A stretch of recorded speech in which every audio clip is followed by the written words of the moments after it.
উপলক্ষে জিলা প্ৰশাসন জিলা ক্ৰীড়া বিষয়া আৰু ভাৰত চৰকাৰ আৰু অসম চৰকাৰৰ দ্বাৰা হৰ ঘৰ তিৰংগাৰ যিটো মিছন আছে তাৰ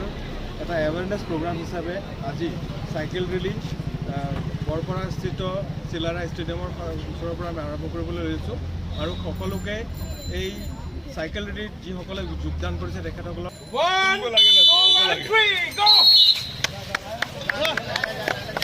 লাহে যাবি লাহে লাহে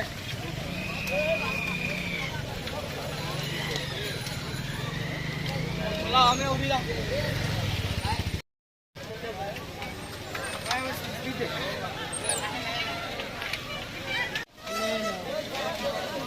ছবি স্পিডে বসিছ